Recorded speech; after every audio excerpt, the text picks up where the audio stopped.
Diawali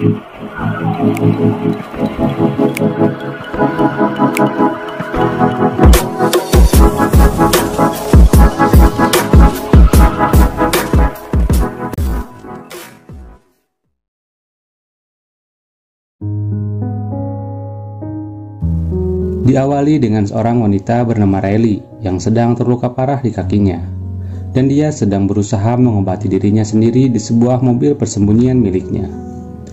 Lalu ia menemukan sebuah mainan yang membuat dirinya teringat akan masa lalunya. Flashback ke masa 5 tahun sebelumnya.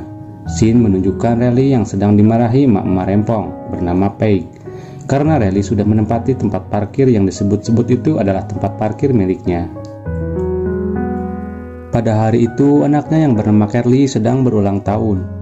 Riley berencana akan merayakan bersama Chris, yang merupakan ayah kandung dari Carly, dan juga teman-teman Carly di rumahnya.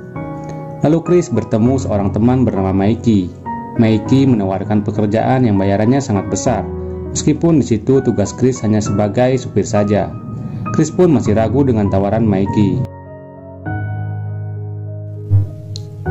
Saat Carly pulang ke rumahnya, tidak ada satupun teman-teman Carly yang datang. Dan ternyata ini adalah ulah si Paige yang masih kesal kepada Riley. Untuk mengobati kekecewaan Carly, akhirnya Riley pun mengajak Carly dan Chris pergi makan pizza. Sebelum berangkat, Chris menelepon Mikey untuk membatalkan pekerjaan yang sebelumnya ia tawarkan, karena pekerjaan ini sangat beresiko baginya. Lalu mereka bertiga pun segera pergi. Tanpa disadari, ada seorang pria bernama Curtis yang sedang mengawasi mereka bertiga.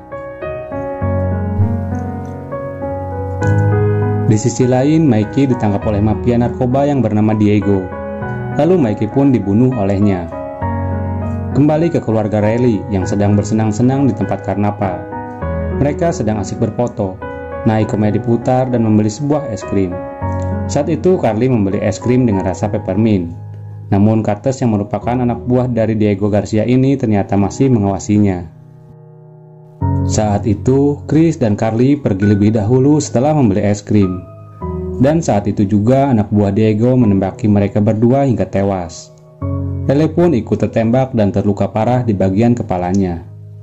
Polisi sekitar pun segera bertindak, dan Riley akhirnya dibawa ke rumah sakit. Saat itu Michelle datang menjenguk dan memberitahu kalau anak dan suaminya sudah meninggal, dan memberikan foto yang mereka ambil ketika di tempat kejadian. Michelle adalah seorang pengacara. Dia mengatakan kepada Riley bahwa Chris ternyata terlibat dalam rencana perampokan Diego Garcia bersama Mikey. Namun rencana itu ternyata diketahui oleh Diego, dan karena itulah Mikey dibunuh. Diego juga mengetahui percakapan Mikey dengan Chris. Maka dari itu Chris juga ikut dibunuh. Pengacara itu mengetahui semuanya, namun tak memiliki bukti yang kuat. Riley pun tersadar dan dia melihat wajah pelaku dari pembunuh suaminya. Esok harinya, Michelle didatangi oleh detektif lainnya bernama Moises. Moises mengatakan untuk membiarkan saja kasus ini, karena siapapun yang menyelidiki kasus yang berkaitan dengan Diego Garcia, maka dia akan dihabisi. Scene berpindah, di mana Riley sedang membersihkan rumahnya. Lalu ia didatangi oleh seorang yang ingin menyuap Riley dengan sejumlah uang untuk tidak melanjutkan kasus pembunuhan suami dan anaknya. Dan juga ia menyinggung soal obat-obatan yang Riley minum. Riley merasa sedih dan emosi, lalu ia mengusir orang itu. Persidangan pun telah tiba, namun semua berjalan tidak seperti yang Riley harapkan. Semua pernyataannya disangkal oleh pengacara yang kemarin sempat mendatanginya. Ternyata dia adalah pengacara suruhan Diego untuk membebaskan ketiga anak buahnya itu. Riley terus saja dicecar oleh sederet pertanyaan dari pengacara itu, sehingga ia merasa terpojokan. Dan juga ia dianggap gangguan jiwa karena mengkonsumsi obat depresi. Pengacara itu mengatakan bisa saja ia hanya berhalusinasi. Jaksa yang sudah disuap itu akhirnya memutuskan ketiga tersangka itu tidak bersalah. Lalu ketiga pembunuh itu dibebaskan, dan Riley dibawa ke rumah sakit jiwa. Namun Riley akhirnya berhasil kabur. Kembali ke masa sekarang, Moises dan Michelle berada di sebuah lokasi pembunuhan, yaitu tempat di mana suami dan anak dari Riley dibunuh. Dan ternyata ketiga pembunuh keluarga Riley pun sudah tergantung tidak bernyawa di wahana permainan. Scene lalu menunjukkan ke sebuah kantor, di mana ada dua orang agen yang sedang membicarakan ada perampokan senjata. Dan ternyata itu adalah Riley. Sebelumnya 5 tahun yang lalu, saat Riley kabur dari rumah sakit jiwa, dia telah merampok bank sebanyak $50.000. Dari beberapa data menunjukkan bahwa dia telah berpergian keliling dunia. Singkat cerita, Riley melanjutkan aksinya setelah mengobati lukanya. Saat ini dia berada di rumah hakim yang dahulu menangani kasusnya. Riley mengikat hakim itu dan menancapkan paku lalu memasang bom di sana. Lalu dia pun pergi dan meledakkan rumah itu. Tidak lama setelah itu, berita pembunuhan hakim itu sampai ke telinga Diego Garcia. Lalu setelah itu Diego memberikan harga tinggi untuk siapa saja yang bisa membunuh Riley. Dan pada saat itu juga, anak dari bos besar narkoba mengancam Garcia, karena dalam seminggu, 2 pengiriman narkoba telah hilang.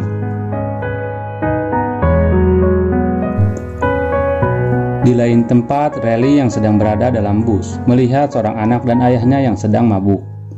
Anak itu terus memandangi Riley. Lalu Riley memberikan mainannya kepada anak itu. Namun di sana, Riley malah menodongkan senjatanya kepada ayah dari anak itu. Lalu mengatakan untuk memberikan kebahagiaan dan masa-masa indah kepada anaknya itu. Lalu setelah mendapatkan banyak informasi tentang keberadaan Diego, Riley pergi ke tempat mereka untuk menghabisi semua orang yang ada di sana.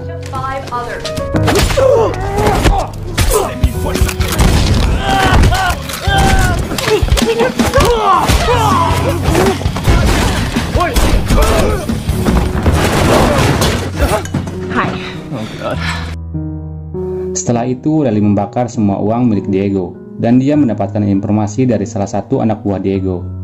Diego yang merasa khawatir meminta untuk meningkatkan keamanan mereka. Riley diberitakan sebagai dalang di balik banyaknya kasus pembunuhan akhir-akhir ini. Berita mengatakan bahwa motif Riley adalah balas dendam atas kematian anak dan suaminya. Lalu Diego menduga bahwa hilangnya pengiriman 2 paket narkoba adalah ulah Riley juga. Diego juga berpikir bahwa target selanjutnya adalah gudang, dan mereka pun bersiap untuk menyergap Riley di sana. Seorang ahli berusaha melacak keberadaan Riley. Lalu mereka menemukan kejanggalan pada lokasi tunawisma, karena hampir tidak ada kejahatan yang terjadi 3 bulan terakhir. Lalu mereka pun pergi ke arena tunawisma itu, karena kemungkinan saja bisa mendapatkan petunjuk dari sana. Kemudian seorang laki-laki mengatakan bahwa sudah tidak ada lagi kejahatan semenjak datangnya seorang malaikat. Dan ternyata itu adalah Riley. Akhirnya mereka mengetahui keberadaan Riley.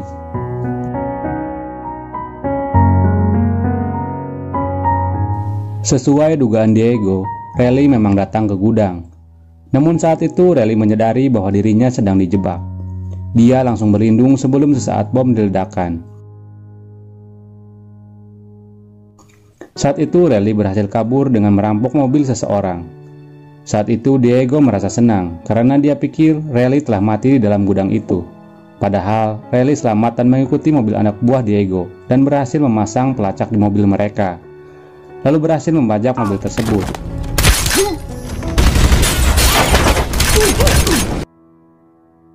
Saat sampai di rumah Diego, semua penjaga dihabisi Riley.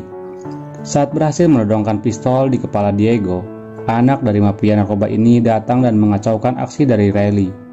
Lalu Riley dihajar oleh Garcia. Beruntungnya polisi segera datang. Riley kabur pergi ke rumah Peg dan menutup lukanya menggunakan pembalut.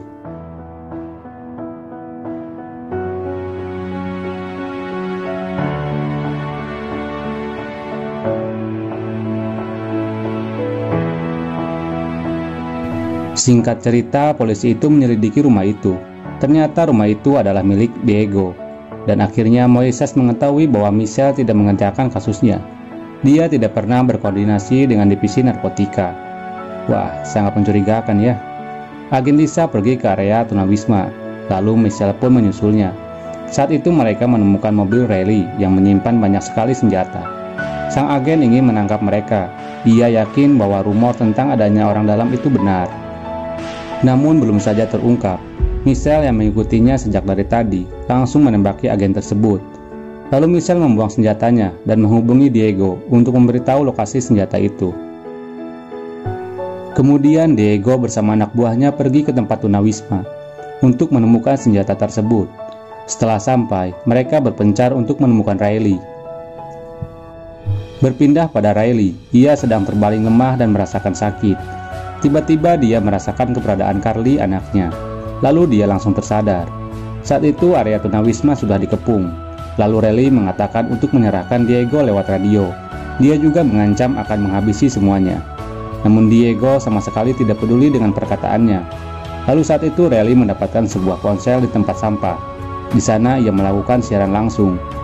Ia memperlihatkan Michelle yang berada di sana, bahwa Michelle adalah polisi yang bersekongkol dengan Diego untuk melindungi Diego dari hukum. Riley juga menyebutkan lokasi di mana saat itu dia berada, sehingga polisi langsung pergi ke sana. Diego menyandra warga yang ada di sana untuk mengancam Riley. Jika dia tidak keluar, maka sandra-sandra tersebut akan dibunuh. Lalu dengan terpaksa, Riley pun keluar dari tempat persembunyiannya. Let her go. Get out of here, come on. Just go. Setelah Riley keluar, Diego terus saja menghajarnya. Riley terus memancing kemarahan Diego untuk mengulur waktu, sehingga akhirnya polisi datang. Sebelum kabur, Diego menembak Michelle. Dia berpikir bahwa Michelle telah berkhianat kepadanya. Riley menghadang dan menghajar Diego sampai ia terjatuh dan membawak belur. Lalu Riley langsung menodongkan senjatanya. Kemudian detektif Moises memohon untuk tidak menembaknya. Namun demi balas dendam anak dan suaminya, akhirnya Riley tetap menembak mati Diego. Anak buah Moises pun menembak Riley hingga mengenai punggungnya. Saat itu Riley berhasil kabur. Namun Moises mengetahui kemana perginya Riley. Dan benar saja, saat itu Riley berada di makam suami dan anaknya. Ia mengatakan sangat merindukan mereka. Moises menghampiri Riley. Lalu Riley meminta agar Moises mengakhiri hidupnya. Namun Moises mengatakan bahwa ini bukanlah akhir untuk Riley. Riley pun pingsan, lalu Moises segera memerintahkan anak buahnya untuk memanggil ambulan. Esok harinya, Riley masuk ke setiap pemberitaan di TV. Semua orang mendukung aksi Riley, yang telah mengungkap kebenaran untuk menegakkan keadilan. Namun hukum tetaplah harus berjalan. Riley tetap harus diadili atas pembunuhan yang telah dia lakukan. Lalu Moises menjenguk Riley yang sedang dirawat di rumah sakit. Ia memuji Riley karena berhasil membunuh banyak penjahat, menghancurkan bisnis narkoba, dan mengungkap polisi korup di kantornya sendiri. Lalu Moises memegang tangan Riley dan mengatakan bahwa sebagian dari mereka tidak ingin Riley dihukum. Saat Riley membuka tangannya, film pun berakhir.